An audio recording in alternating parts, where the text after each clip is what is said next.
Hi மக்களே! எல்லாரும் எப்படி இருக்கீங்க? நல்லா இருக்கீங்களா? ஓகே. நல்லா இருப்பீங்கன்னு நம்புறேன். ஓகேங்களா? வாங்க வீடியோக்குள்ள போகலாம்.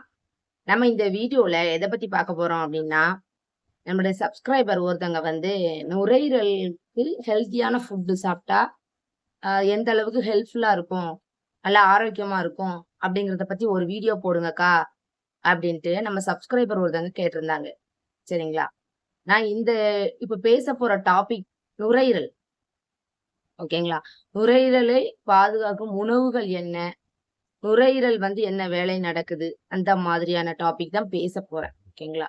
இந்த டாபிக் ஏற்கனவே இது என்னுடைய லைவ்ல முந்தின லைவ்ல ஒரு 2 டைம்ஸ் வந்து பேசியிருக்கேன். ஓகேங்களா? ஆனா லாங் வீடியோ வந்து போட்டது கிடையாது. இதான் ஃபர்ஸ்ட் டைம். சரி நம்ம சப்ஸ்கிரைபர் கேட்டதுக்காக அவங்களுக்காக இந்த வீடியோவ மேக் பண்ணியிருக்கேன். ஓகேங்களா? ஆ திருப்பி திருப்பி ஒரே டாபிக்கும் கிரியேட் பண்ணக்கூடாது. இருந்தாலும் எவ்வளோ ஷார்ட்டா சொல்ல முடியுமோ, அவ்வளோ ஷார்ட்டா சொல்றேன். ஓகேங்களா? ஆ லைவ் வீடியோவையும் நெறைய பேர் பார்த்திருக்க மாட்டீங்க. அதனால இப்ப ஒரு லாங் வீடியோ வந்து கிரியேட் பண்ணியிருக்கேன். ஓகேங்களா? வீடியோ பார்த்துட்டு நிச்சயமா உங்களுக்கு புரோஜனமானதா இருக்கும்னு நம்புறேன். ஓகேங்களா? வீடியோ பா பார்த்துட்டு புடிச்சிருந்துச்சுன்னா லைக் பண்ணுங்க, சப்போர்ட் பண்ணுங்க, சப்ஸ்கிரைப் பண்ணுங்க. வாங்க வீடியோக்குள்ள போகலாம். நு நுரையீரல் பத்தி பார்த்தோம் அப்படின்னா, இது ஒரு மூச்சு சம்மந்தமான ஒரு உறுப்பு.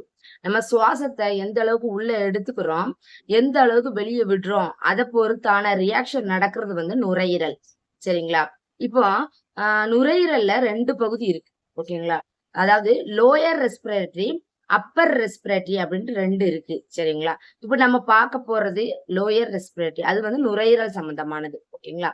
இப்போ நுரையீரல பத்தி லைட்டா பார்த்துட்டு, அதுக்கப்புறம் அது என்னென்ன சாப்பிட்டா அது ஹெல்த்தியா இருக்கும் அப்படிங்கிறத வரிசையா ஒண்ணு ஒண்ணா சொல்றேன். ஓகேங்களா? நுரையீரலுடைய எடை வந்து 1.3 கிலோகிராம் வெயிட்ல இருக்கு. சரிங்களா? நுரையீரல சுத்தி 2 உறை இருக்கு. சரிங்களா? அது எதுக்காக இருக்கு அப்டின்னா, ஆ நுரையீரல் வந்து மூச்ச வந்து சுவாசிக்கும் போதும், மூச்ச விடும்போதும் என்ன ஆகுது? சுருங்கி சுருங்கி விரியுது. அப்போ சுருங்கி சுருங்கி விரியும்போது, அதுல எந்தவித ஒரு உராய்வு விசையும் ஏற்படாம இருக்கிறதுக்காக அந்த 2 உறைக்கும் இடையில ஒரு திரவம்.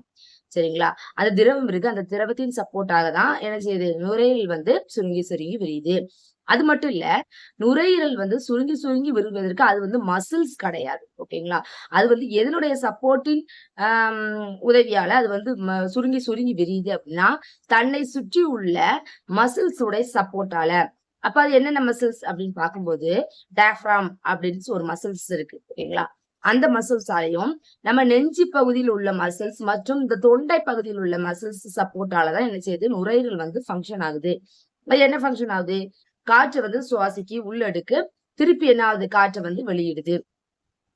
சரி எந்த விதமான காற்ற வந்து சுவாசிக்கிறது, எந்த விதமான காற்ற வந்து வெளியிடுது அப்படின்னு பார்க்கும்போது, நம்ம உடம்புல நம்ம சாப்பிடுற சாப்பாடுகள் எல்லாம் செரிமானம் ஆகுவதற்கு என்ன ஆகுது அப்படின்னா, ஆக்ஸிஜன் வந்து தேவைப்படுது. சரிங்களா? அப்ப அந்த ஆக்ஸிஜன் வந்து எங்கிருந்து வரும் அப்படின்னா, எங்கிருந்து வருது அப்படின்னா, இந்த அட்மாஸ்பியர். ஓகேங்களா? வெளிப்புறத்துல இருந்து நம்ம பாடிக்கு வந்து உள்ள போகுது. அது எதன் மூலமா ஆகுதுன்னா, சுவாசத்தின் மூலமா. சரிங்களா? இந்த ஆக்ஸிஜன் நிறைந்த காற்று வந்து நம்ம இன்ஹேல் பண்றோம், சுவாசிக்கிறோம் அப்படிங்கும்போது, நம்ம உள்ள போயிட்டு என்ன ஆகுது? நுரையீரலுக்கு போகுது. நுரையீரல்ல போயிட்டு அங்க என்ன நடக்கு அப்படின்னா, நுரையீரல்ல ஏகப்பட்ட பகுதிகள் இருக்கு. ஒவ்வொரு பகுதியிலும் ஒவ்வொரு வேலைகள் நடக்குது. சரிங்களா? இப்ப ட்ரெக்கியா அப்படின்னு மூச்சுக்குழல். ஓகேங்களா? மூச்சுக்குழல் இருக்கு. அதுக்கப்புறம் என்ன ஆகுது? அங்க போயிட்டு அது சின்ன பகுதிகளா பிரியுது. மறுபடியும் என்ன என்ன பண்ணுது? பிரக்யோல்ஸ் அப்படின்னு நுண்குழாய்கள் அங்க வருது. நுண்குழாய்க்கு லாஸ்ட் என்டர் நுனி பகுதியில அல்வியோலே அப்படின்ட்டு அப்படி காற்று பைகள் அப்படின்னு சொல்றோம். ஒரு பிரக்யோல்ஸ் அதுக்கப்புறம் என்ன ஆகுது? அல்வியோலை. இதெல்லாம் அதனுடைய நுரையீரலின் பகுதிகள். ஒவ்வொரு பகுதியிலும் ஒவ்வொரு மாரியான வேலைகள் நடக்கு. சரிங்களா? முக்கியமான வேலை என்ன? அப்படின்னா, நம்ம உடலில் உள்ள கார்போஹைட்ரேட் பிளட் ஓகேங்களா? 2 வகையான பிளட் வந்து சர்க்குலேட் பாடியில வந்து ஓடிக்கிட்டே இருக்கும். 2 வகையான பிளட் அப்படின்னு என்னன்னு பார்த்தோம் அப்படின்னா, ஃபர்ஸ்ட் வகையான ரத்தம் வந்து ஆக்ஸிஜன் நிறைந்த ரத்தம். 2வது கார்பன் டை ஆக்சைடு அப்படின்னு சொல்ற ஒரு வாயு நிறைந்த ரத்தம். 2 வகையான ரத்தம் வந்து நம்ம பாடியில ஓடும். நம்மளுக்கு எது தேவை? ஆக்ஸிஜன் நிறைந்த ரத்தம் மட்டும் தான் நம்மளுடைய உறுப்புகளுக்கு எனர்ஜி குடுக்கறதுக்காக தேவை. உறுப்புகளில் உள்ள செல்களுக்கு. சரிங்களா? அப்போ கார்பன் டை ஆக்சைடு நிறைந்த பிளட் வந்து நமக்கு தேவையில்லை. அப்படியும் தேவையில்லாத பகுதிகளை என்ன செய்யுது? பிரித்தெடுத்து அது சுவாசத்தின் மூலமா என்னது நம்ம மூச்சை உள் வாங்கிட்டு வெளிவிடுறோம் பாத்தீங்களா? அப்போ அந்த ரத்தத்தில் இருக்கிற கார்பன் டை ஆக்சைடை என்ன செய்யுது? பிரிச்சு எடுத்து சுவாசத்தின் மூலமா என்ன செய்யுது? வெளியிடுறது. அந்த வேலையை தான் என்ன செய்யுது? நுரையீரல் வந்து செய்யுது. ஓகேங்களா? அது எந்த இடத்துல நடக்கு அப்படின்னா, அல்வியோலை அப்படிங்கிற ஒரு பகுதியில தான் நடக்கு. ஓகேங்களா? அப்போ அந்த அல்வியோலையில என்ன இருக்கு அப்படின்னா, ஒரு சர்ஃபாக்டன்ஸ் அப்படின்ட்டு ஒரு ஒரு இருக்குது. அத சுத்தி இரத்த குழாய்கள் இருக்கு. அல்வியோலை சுத்தி இரத்த குழாய்கள் இருக்கு. அந்த ரத்தம் என்ன ரத்தம் அப்படின்னா, கார்பன் டை ஆக்சைடு பிளட். ஓகேங்களா? நம்ம உடம்பில் உள்ள கார்பன் டை ஆக்சைடு பிளட்லாம் அந்த அல்வியோலையை சுத்தி உள்ள இரத்த குழாய்கள்ல இருக்கும். அப்ப அங்க என்ன நடக்கு? அந்த காற்று நிறைந்த பையில இருக்க ஆக்சிஜன் இதை நம்ம சுவாசத்தின் மூலமா உள்ள போயிருக்கிறது. அது கடைசியா அல்வியோலைக்கு போகும். அல்வியோலை அது இங்கிலீஷ் நேம். ஓகேங்களா? தமிழ் நேம் வந்து காற்று பைகள் அப்படின்னு சொல்லலாம். அங்க இருந்துதான் என்ன செய்யுது? அந்த அல்வியோலையை ஒட்டி உள்ள அந்த இரத்த குழாய்க்கு என்ன செய்யுது? டிரான்ஸ்பர் நடக்கு. அப்ப அதுல இருந்து ஆக்சிஜனா ரத்தம் எடுத்துக்கிட்டு ரத்தத்துல இருக்கிற கார்பன் டை ஆக்சைடு என்ன செய்யுது? அல்வியோலை உறிஞ்சி எடுத்துக்கிட்டு என்ன பண்ணுது? சுவாசத்தின் மூலமா மூச்சு வழியாக என்ன பண்ணுது? வெளியிடுது. இந்த வேலைதான் நடக்கு. அப்போ ஆஹ் கார்பன் டை ஆக்சைடு நிறைந்த பிளட் வந்து ஆக்சிஜன் நிறைந்த பிளட்டா மாற்றப்பட்டு அது இதயத்துக்கு டிரான்ஸ்பர் ஆகி இதயத்துல இருந்து நம்ம உடலில் உள்ள அனைத்து உறுப்புகளுக்கும் சப்ளை ஆகுது. இதுதான் நுரையீரலுடைய ஃபங்க்ஷன். ஓகேங்களா? இது வந்து முக்கியமான வேலை நுரையீரல். இப்ப வந்து நுரையீரல் வந்து ஆரோக்கியமா இருந்தாதான் இந்த வேலைகள் வந்து கரெக்டா நடக்கும் இல்லையா? இப்போ இதே நுரையீரல்ல ஏதாவது பிரச்சனை, சத்து குறைபாடு, ஏதாவது ஒரு இன்ஃபெக்ஷன் பாதிப்பு, நம்ம வெளிய இருக்கிற தூசி, அதுக்கப்புறம் இந்த புகை, அந்த மாதிரியான இப்போ டஸ்ட் அலர்ஜி அந்த மாதிரியான பிரச்சனைகள்ல நம்ம தொடர்ந்து அந்த காற்று அது நிறைந்த காற்றுகளை நம்ம சுவாசிக்கிறதுனால என்ன செய்யுது? அதனுடைய இன்ஃபெக்ஷன் என்ன? அது த்ரோட் இன்ஃபெக்ஷன் வருது, நுரையீரல் இன்ஃபெக்ஷன் எல்லாம் போயிட்டு என்ன செய்யுது? அந்த மூச்சு குழாய்கள்ல இன்ஃபெக்ஷன், அதாவது கிருமிகள் அஃபெக்ட் ஆகி என்ன செய்யுது? அந்த குழாய்கள் ஃப்ரீயா ஆக்சிஜன் வந்து நிறைந்த காற்று வந்து போறதுக்கு வசதி இல்லாம, அதாவது இவ்வளவு சின்ன குழாயா இருந்தது என்ன ஆகுது? தடித்து போய் அதனுடைய டென்சிட்டி அதாவது அளவு வந்து எடுத்து குறைஞ்சு போயிருது. அப்ப என்ன செய்யுது? காற்று ஆக்சிஜன் நிறைந்த காற்று வந்து ஃப்ரீயா வந்து என்ன ஆகுது? மூவ்மெண்ட் வந்து இருக்காது. அதனாலதான் சளி அந்த இடத்துல ஏற்படுது. ஓகேங்களா? சளி அதனால மட்டும் இல்ல, பல காரணங்கள் நிறைய காரணங்களாலும் சளி வந்து நம்ம உடம்புல சின்ன குழந்தைங்களுக்கு அடிக்கடி சளி பிடிக்கும், பெரியவங்களுக்கும் சளி பிடிக்கும். அது எப்போ அப்படின்னா அந்த மூச்சு குழாயில ஏதாவது இன்ஃபெக்ஷன் ஏற்படுது. மூச்சு குழாய்னா எது? நுரையீரலில் உள்ள மூச்சு குழாய். ஓகேவா? அதுல ஏதாவது இன்ஃபெக்ஷன் ஏற்படும் போது சளி பிடிக்கும். ஓகேங்களா? அது ரொம்ப ரொம்ப கவனமா பாதுகாத்துக்கிடணும். சரி வாங்க, இப்ப அடுத்து என்ன டாபிக் பார்க்கலாம் அப்படின்னா, சரி நுரையீரல்ல வந்து இப்படி வந்து இந்த ஃபங்க்ஷன் வந்து ஒழுங்கா நடக்கல. அப்ப என்ன செய்யணும்? சளி பிடிச்சுக்கிட்டு அப்படின்னா, உடனே என்ன பண்றாங்க? நமக்கு தெரியலாம். சரி, இப்ப சளி பிடிச்சிருக்கு அப்படின்னா என்ன பண்றாங்க? மருந்து ரெடி பண்ணி உடனே குடிக்கிறாங்க. என்ன மருந்து ரெடி பண்றாங்க? துளசி, தூதுவளை, வெத்தலை, கண்டங்கத்திரி, சின்ன வெங்காயம், மஞ்சள், அதுக்கப்புறம் அதுல 2 பூண்டு தட்டி போட்டுக்கிறாங்க. அதுக்கப்புறம் திப்பிலி, இந்த சம்பந்தமான மருந்துகளை எடுத்து சுக்கு, பெரியவங்க என்ன பண்றாங்க? நல்லா நச்சு போட்டு என்ன பண்றாங்க? நல்லா அவிச்சு அதுல கருப்பட்டி போட்டு இருத்து குடிக்கிறது வழக்கம். சரி, எதனால இந்த மருந்த வந்து நுரையீரல்ல இருமல், சளி வந்தா இத குடிக்கிறாங்க? காரணம் இல்லாம குடிப்பாங்களா? அப்படி கிடையாது. அதுல நெறைய மெடிசின் இருக்கு. இப்ப என்ன மெடிசன்? என்ன மெடிசன் நிறைந்த ஃபுட் ஐட்டங்கள் நம்ம எடுத்துக்கிட்டோம் அப்படின்னா, நுரையீரலுக்கு நல்லது. அது ஹெல்த்தியா இருக்கும். அது ஆரோக்கியமா அது இருக்கும். பாதுகாக்கலாம் அப்படிங்கிறத நம்ம ஒண்ணு ஒண்ணா சரி. இப்போ துளசி, தூதுவளை, கண்டங்கத்திரி, வெத்தலை, திப்பிலி, மிளகு, சுக்கு, மஞ்சள், பெரிய வெங்காயம் இதெல்லாம் போட்டு நம்ம மருந்து தயார் பண்ணி குடிக்கிறோம் இல்லையா? அப்போ இதுல என்னென்ன சத்துக்கள் இருக்கு? அது வந்து நுரையீரல்ல இருக்கிற இன்ஃபெக்ஷனை வந்து சரி பண்ற அளவுக்கு சத்துக்கள் இருக்கு அப்படின்னா, அதுல இப்ப என்ன சத்து இருக்கு? ஆன்டி ஆக்சிடென்ட் அப்படிங்கிற சத்துக்கள்லாம் இந்த சுக்கு, மிளகு, திப்பிலி, மஞ்சள், மிளகு, நம்ம வெற்றலை அதுல எல்லாம் என்னது? ஆன்டி ஆக்சிடென்ட் அப்படிங்கிற சத்து. நோய் எதிர்ப்பு சக்தியை தூண்டுதலுக்கு உதவு பண்ணும் சத்துக்கள் இருக்கு. அது அங்க என்ன செய்யுது? அங்க பேசுற இன்ஃபெக்ஷனை என்ன பண்ணுது? கிளியர் பண்ணுது. அப்போ ஆன்டி ஆக்சிடென்ட் நிறைந்த ஃபுட் ஐட்டங்கள் அதிகமா சாப்பிடணும். நுரையீரலை பாதுகாக்கிறதுக்கு. ஓகேங்களா? அடுத்து விட்டமின்ஸ் நிறைந்த ஃபுட் ஐட்டங்கள் அதிகமா சாப்பிடணும். ஒமேகா 3 ஃபேட்டி ஆசிட் நிறைந்த ஃபுட் ஐட்டங்கள் அதிகமா சாப்பிடணும். ஓகேங்க. சரி, இதெல்லாம் சொல்றீங்க. இதெல்லாம் இத பத்தி நம்மளுக்கு எதுவுமே தெரியாது. நான் வந்து ஒரு சயின்ஸ் ஸ்டூடண்ட். அதனால இது ஓரளவுக்கு எனக்கு புரியும். ஒருவேளை இந்த வீடியோ பாக்குற படித்த மக்களும் பார்க்கலாம், படிக்காத மக்களும் பார்க்கலாம். அவங்களுக்கும் ஓரளவுக்கு இது என்ன சொல்றீங்க? ஒமேகா 3 ஃபேட்டி ஆசிடா? விட்டமினா? ஆன்டி ஆக்சிடென்ட் அப்படி இதெல்லாம் என்னது? இத பத்தி எங்களுக்கு எதுவுமே தெரியாது. என்னதான் சொல்ல வாரீங்க? அப்படின்னு நெறைய பேர் கொஸ்டின் கேட்பீங்க. அதனால அந்த மக்களுக்கு புரியும் வகையில நான் சொல்றேன். சரிங்களா? சத்துக்கள். மொத்தத்துல இதுல என்னது? ஒரு சத்துக்கள். இந்த சத்துக்கள் நிறைந்த ஃபுட் ஐட்டங்கள நம்ம எடுத்துக்கும்போது, தொடர்ச்சியா எடுத்துக்கிடும்போது, நுரையீரல்ல சளி பிடிக்காம பாதுகாத்துக்கிறது. ஓகேங்களா? மூச்சு வந்து ஃப்ரீயா போனா என்ன ஆகும்? இப்போ எக்ஸாம்பிள் எடுத்துக்கோங்க. இப்போ ஒரு தண்ணி பைப் ஒரு குழாய் இருக்குன்னு வைங்களேன். அந்த குழாயில எதுவும் அடைப்பு இல்ல அப்டின்னா, தண்ணி என்ன ஆகும்? எந்த வித பிரச்சனையும் இல்லாம நம்ம வீட்டுக்கு தண்ணி வரும். தண்ணி திடீர்னு வருது. ஆனா நம்ம வீட்டுக்கு மட்டும் தண்ணி வரல. அப்டின்னா என்ன காரணம்? தண்ணி குழாயில ஏதாவது ஒரு அடைப்பு ஏற்பட்டிருக்கு. அதனால தானே தண்ணி வரல. அதே மாதிரி தான் நுரையீரலில் உள்ள குழாய்கள்ல என்ன அங்க நுண் குழாய்கள்ல என்ன பிரச்சனை ஏற்படுது? சளியினால அடைப்பு ஏற்படுது. அதனால தான் இங்க என்ன செய்யுது? அந்த சுவாசம்ங்கிற மூச்சு வந்து ஃப்ரீயா போக முடியல, வர முடியல. அப்படிங்கும்போது சுவாசத்தின் போது என்ன ஆகுது? திணறுதல் ஏற்படுது. ஆஸ்துமா. சளி ஓவர் ஆயிட்டுனா என்ன ஆகுது? அந்த குழாய்கள் சளியினால என்னது? அடைக்கப்படுது. அடைக்கப்பட்டதுனால என்ன ஆகுது? சுவாசம் வந்து ஃப்ரீயா நம்ம என்ன பண்ண முடியல? எடுத்துக்க முடியல. அப்போ மூச்சு திணறல் ஏற்படுது. ஒரு பாயிண்ட் 2வது என்ன பாயிண்ட் அப்படின்னா, கிர்ன்னு சவுண்ட் வருதா? அதெல்லாம் எல்லாமே சளி. அப்போ அந்த காற்று வந்து அந்த சின்ன இப்ப சளி பகுதி ஃபுல்லா அந்த குழாய அடைச்சுக்கிட்டு இருக்கு. அப்ப அந்த சின்ன கேப் வழியா என்ன செய்யுது? காற்று வந்து வேகமா போயிட்டு வரும்போது தான் என்ன ஆகுது? சளி. சளினால அந்த சவுண்டு கிர்ன்னு சவுண்ட் வருது. ஓகேங்களா? அப்ப உடனடியா அத வந்து கவனிக்கணும். இல்லாட்டி அது சளி ரொம்ப முத்துச்சுன்னா, குழந்தைகளுக்கு மூச்சு திணறல் கூட வருவதற்கான வாய்ப்புகள் இருக்கு. பெரியவங்களுக்கும் சரி.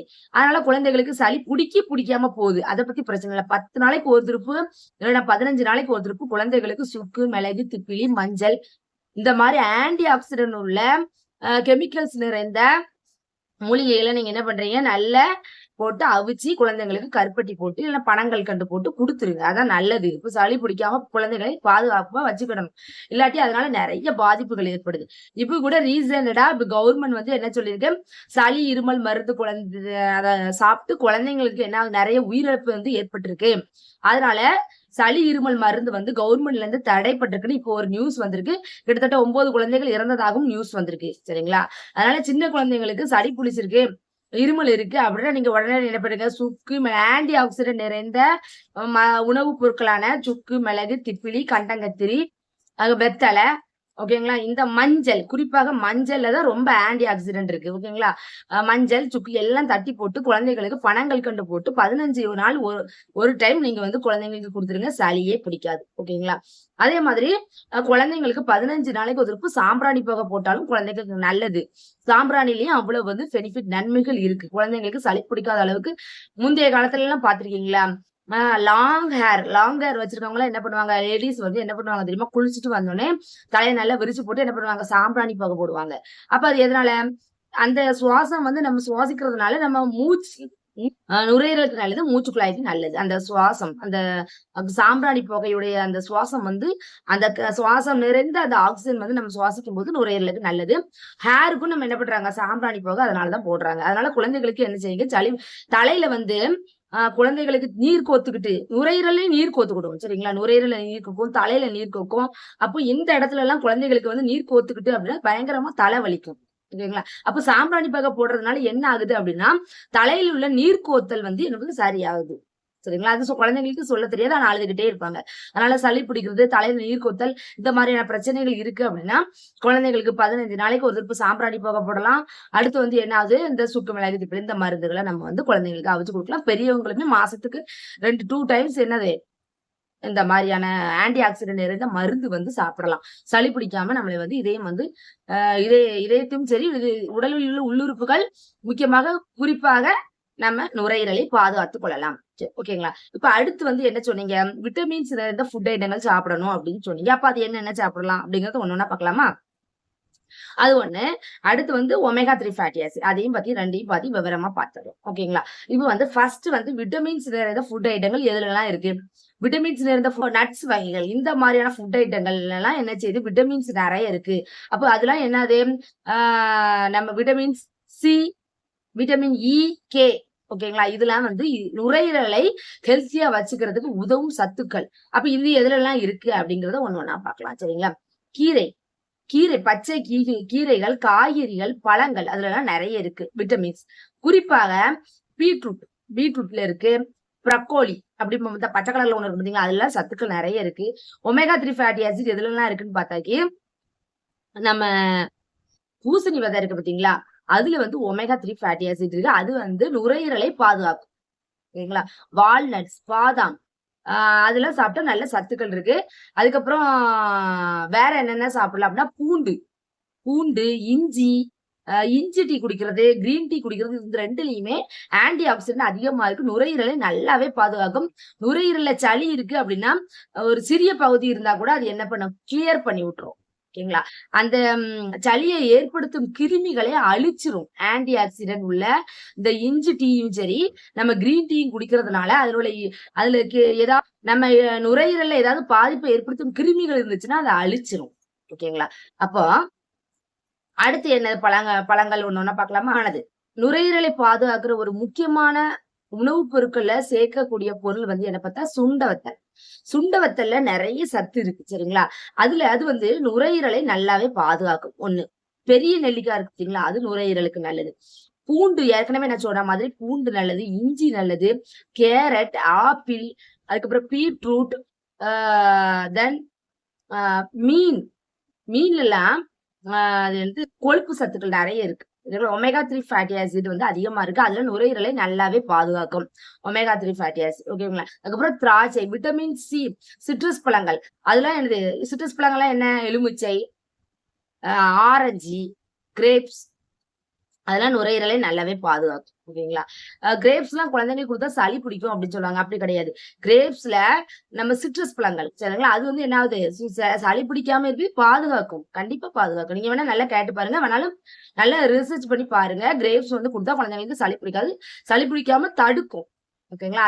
அளவுக்கு அதிகமா கொடுக்க கூடாது. ஓகேங்களா. குழந்தைகளுக்கு முக்கியமானது மனிதன் உடலில் உள்ள உறுப்புகளை குறிப்பாக நுரையீரலை பாதுகாக்கிறது ஒரு முக்கியமான நம்ம சமையல் அறையில உள்ள ஒரு பொருள் அப்படின்னா மஞ்சள். மஞ்சள் வந்து மிகுந்த ஆன்டி ஆக்சிடென்ட். ஓகேங்களா. அதனால பால்ல மஞ்சள், மிளகு போட்டு குடிப்பாங்க. சளி, இருமல் பிரச்சனை இருக்கவங்க அந்த காலத்துல எல்லாம் பால்ல மஞ்சள் பொடி, மிளகு பொடி, பனங்கல்கண்டு போட்டு ஆத்தி வெதுன்னு அந்த இளம் சூட்டுல குடிப்பாங்க. அப்படி குடிச்சா அது என்னது? உள்ள போயிட்டு அந்த மஞ்சள் வந்து ஆன்டி ஆக்சிடென்ட் நோய் எதிர்ப்பு சக்தி அதிகமா இருக்கிறது. அங்க போய் அந்த இன்ஃபெக்ஷன் கிருமிகளை என்ன செய்யும்? அழிக்கும் சக்தி எது இருக்கு? மஞ்சள், மிளகு இருக்கு. அதனாலதான் சளி பிடிச்சவங்க, இருமல் இருக்கவங்க என்ன செய்யறாங்க? பால்ல மஞ்சள் பொடி, மிளகு, பனங்கல்கண்டு போட்டு ஆத்தி குடிக்கிறாங்க. அடுத்து சுக்குப்பால் குடிக்கலாம். அது குடிச்சு என்ன? நுரையீரலுக்கு ரொம்ப நல்லது. ஓகேங்களா. அடுத்து வந்து வெத்தலைச்சாறு எடுத்து அது வந்து நல்லா துளசி வெத்தலையும் நல்லா அரைச்சி சாறு எடுத்து அதை அடுப்புல வச்சு லைட்டா ஹீட் பண்ணி நல்லா தேன் கலந்து குழந்தைங்களுக்கு கொடுத்தாலும் நெஞ்சு சளி என்பது நல்லா சரியாகும். அது மட்டும் இல்ல, குழந்தைங்களுக்கு வெத்தலையில இந்த விக்ஸ் தடவி நல்லா வாட்டி நெஞ்சில ஒட்டி தினமும் வச்சிருந்தாலும் சளி என்பது குழந்தைகளுக்கு சரியாகும். என் பையனுக்கு நல்லாவே சளி பிடிச்சிருக்கிறேன், மூத்த பையனுக்கு. அதனால இப்போ அதெல்லாம் மருந்துகள்லாம் ரெடி பண்ணி கொடுக்கணும். நான் வந்து என்ன அப்படின்னா ரொம்ப பிஸியா இருக்கு. அந்த முந்திலாம் சின்ன பிள்ளைல இருந்து என் குழந்தைகளுக்கு வந்து நல்லாவே 15 நாளைக்கு ஒரு திருப்பு உணவு செரிமானம் ஆகுவதற்கு ஒரு மருந்து, சளி பிடிச்சாலும் குடிக்காட்டாலும் 15 நாளைக்கு ஒரு திருப்பு ரெகுலரா மருந்து குடுத்துட்டே இருந்தேன். இப்ப ரீசெண்டா இந்த யூடியூப்ல வீடியோ எடுக்கிறேன், ஷார்ட்ஸ் எடுக்கிறேன், அது இதுன்னு சொல்லிட்டு வேற வெளியே போயிட்டு வரேன், அவுட்டிங் போறேன், கிளாஸ் போறேன். இந்த பிஸினால என்ன பண்றது? குழந்தைங்கள சரியா கவனிக்கல. அதனால என்ன சளி நல்லாவே பிடிச்சிக்கிட்டு அடுத்து இந்த வகையான ஃபுட் மெடிசன்ஸ் எல்லாம் ரெடி பண்ணி குழந்தைங்களுக்கு கொடுத்து சரி பண்ணணும். டாக்டர்கிட்ட போனா என்ன பண்றாரு? உடனே என்ன பண்றாரு? ஒரு மருந்து, ஒரு டானிக், ஒரு இருமல் டானிக், ஒரு சளி டானிக், உடனே ஒரு டேப்லெட் இதைத்தான் கொடுப்பாரே தவிர அது கொடுத்து அதுவும் கெமிக்கல். என்னது? இப்ப ஏற்கனவே ரீசெண்டா பாத்தீங்களா எவ்வளவு பாதிப்புகள் ஏற்பட்டிருக்கு. அதனால குழந்தைகளுக்கு முடியும் வரை பாட்டி வைத்திய முறையில குழந்தைங்களுக்கு சரி பண்ண வழி பாருங்க. ஓகேங்களா. இப்ப அடுத்து வந்து சத்துக்கள் நிறைந்த ஃபுட் ஐட்டங்கள் நம்ம ஒண்ணு பார்த்துட்டு வரோம். அடுத்து அதுல வந்து ஒரு முக்கியமானது என்ன அப்படின்னு பார்க்கும்போது அப்படின்னா மெக்னீசியம் நிறைந்த ஃபுட் வந்து நுரையீரலுக்கு ரொம்ப நல்லது. ஒமேகா 3 ஃபேட்டி ஆசிட் நுரையீரலுக்கு ரொம்ப நல்லது. அது சத்துக்கள் நிறைந்த ஃபுட். அடுத்து வந்து மோனோசாச்சுரேட்டட் ஃபுட் ஐட்டம், மோனோசாச்சுரேட்டட் கொழுப்புகள் நிறைந்த ஃபுட் ஐட்டம் வந்து நுரையீரலுக்கு நல்லது. அடுத்து வந்து என்ன பங்கு வகிப்பது? காளான். காளான்ல விட்டமின் டி சத்து இருக்கு. அது வந்து நுரையீரலுக்கு ரொம்ப நல்லது. இது மட்டும் இல்ல, ஹைட்ரேஷன் நிறைந்த ஃபுட் ஐட்டங்கள். ஹைட்ரேஷன் நிறைந்த ஃபுட் ஐட்டங்கள் என்ன? நீர்ச்சத்து காய்கறிகள், பழங்கள். அது வந்து நுரையீரலுக்கு ரொம்ப நல்லது. ஓகேங்களா. அது மட்டும் இல்ல, தண்ணி நல்லா குடிக்கணும். ஓகேங்களா. அப்பதான் நுரையீரலை ஹெல்த்தியா வந்து நம்ம பாதுகாத்துக்கிடலாம். ஓகேங்களா. இது மட்டும் இல்ல, சிலவங்களுக்கு சளி பிடிச்சிருக்கும், ஆஸ்துமா வீசிங் பிரச்சனை அந்த மாதிரிலாம் இருக்கும். அவங்கலாம் என்ன பண்ணணும் அப்படின்னா, அவங்கள செட் ஆகாம இருக்கிற உணவுகளை வந்து தவிர்க்கணும். அப்ப தவிர்க்க வேண்டிய உணவுகள் என்னென்ன அப்படிங்கிறத ஒண்ணு ஒண்ணா பார்க்கலாம். ஓகேங்களா? பால் சம்பந்தமான உணவுப் பொருட்கள் அதிகமா சாப்பிடக்கூடாது. எது அலர்ஜி இருக்கிறவங்க. முட்டை சாப்பிடக்கூடாது, வேர்க்கடலை சாப்பிடக்கூடாது. அதுக்கப்புறம் என்னது இந்த ஃபாஸ்ட் ஃபுட் ஐட்டங்கள் சாப்பிடக்கூடாது. அதுக்கப்புறம் என்னது பேக்கேஜ் ஃபுட் ஐட்டங்கள் சாப்பிடக்கூடாது. அதுக்கப்புறம் என்னது இந்த பேக்கரிஸ் ஐட்டங்கள் அந்த மாரி சாப்பிடக்கூடாது. ஏன்னா, அதுல ஃபுல்லா கெமிக்கல், ஃபுட் கலர் நெறைய சேர்த்திருப்பாங்க. அதெல்லாம் சாப்பிடவே கூடாது. அதுல சல்ஃபேட், நைட்ரேட் அதிகமா இருக்கு. அதெல்லாம் நுரையீரலுக்கு நல்லது கிடையாது. ஏற்கனவே பாதிப்பு இருக்கு. இதெல்லாம் நீங்க தொடர்ந்து சாப்பிட்டீங்கன்னா, மேற்கொண்டு இன்னும் பாதிப்புகள் அதிகமா தான் ஆகும். ஓகேங்களா? அ எந்த அளவுக்கு சத்தான ஃபுட் ஐட்டங்கள் நம்ம பாட்டி வைத்திய முறையில வீட்டு உணவு முறைகளே சரி பண்ணதுக்கு வழி பாருங்க. அந்த மூச்சு குழாயில ஃப்ரீயா மூச்சு போணும் அப்படின்னா, அது என்ன செய்யக்கூடாது? சளி அந்த இடத்துல அடைப்பு அந்த குழாயில அடைப்பு வரக்கூடாது. அப்பன்னா ஃப்ரீயா மூச்சாகும். அங்க மூச்சு போகும். அந்த சளி அந்த இடத்துல பிடிக்காத அளவுக்கு என்னது? இந்த சுக்கு, மிளகு, திப்பிலி, கண்டங்கத்திரி, தூதுவளை, சின்ன வெங்காயம், மஞ்சப்பொடி, மிளகு இதெல்லாம் சம்மந்தமான இந்த மூலிகை பொருட்களை போட்டு துளசி எல்லாம் போட்டு அவிச்சு அவிச்சு குடிச்சாலே ஆனா வந்து டக்குனு இது சரியாகாது. சரிங்களா? மெல்ல தான் கேட்கும். ஆனா பர்ஃபெக்ட்டா கிளியர் ஆயிரும். ஆனா கெமிக்கல் நம்ம மெடிக்கல்ல இருந்து வாங்கிட்டு வர மருந்து குடிச்ச உடனே என்ன ஆகும்? 2 நாளே சரியாயிரும். என்னது அது அந்த அளவுக்கு கெமிக்கல். ஆனா இது என்னது நேச்சுரல் வந்து ஸ்லோவா தான் நேச்சுரல் ஃபுட் வந்து ஸ்லோவா தான் சரியாகும். ஆனா நிரந்தரமா சரியாயிரும். சரிங்களா? அதனால நல்ல ஓரளவுக்கு நம்ம சத்துக்கள் நிறைந்த விட்டமின்ஸ் நிறைந்த காய்கறிகள், ஒமேகா 3 ஃபேட்டி ஆசிட் காய்கறிகள், மோனோசாக்கரைட் கொழுப்பு அமிலங்கள் உள்ள ஃபுட் ஐட்டங்கள்ஸ் எடுத்துக்கோங்க. மெக்னீசியம் நிறைந்த ஃபுட் ஐட்டம், விட்டமின் டி நிறைந்த நம்ம காளான் நிறைந்த ஃபுட் ஐட்டங்கள், விட்டமின் இ, சி எல்லாமே நுரையீரலுக்கு ரொம்ப நல்லது. இது நிறைந்த சத்துக்கள் சாப்பிடுங்க. ஓகேங்களா? அடுத்து வந்து விட்டமின் டி வந்து சூரிய ஒளியில இருக்கு. சரிங்களா? அதுவும் நம்ம பாடி ஹெல்த்துக்கு ரொம்ப நல்லது. எலும்புகளுக்கு நல்லது. அதுவும் விட்டமின் டி காலையில சூரிய ஒளி நடக்கலாம். அதுல கொஞ்ச நேரம் இருக்கலாம். குழந்தைகளையும் வைக்கலாம். ஓகேங்களா? இந்த மாதிரியான விஷயங்கள்லாம் நெறைய இருக்கு. இப்போ நான் இதுவரைக்கும் இந்த வீடியோஸ்ல சொன்ன தகவல்கள்லாம் நிச்சயமா உங்களுக்கு பயனுள்ளதாக இருந்திருக்கும்னு நம்புறேன். ஓகேங்களா? மறக்காம ஒரு லைக் மட்டும் பண்ணிருங்க. பாய். மற்றொரு நெக்ஸ்ட் வீடியோல உங்கள மீட் பண்றேன். ஓகேங்களா மக்களே? பாய்.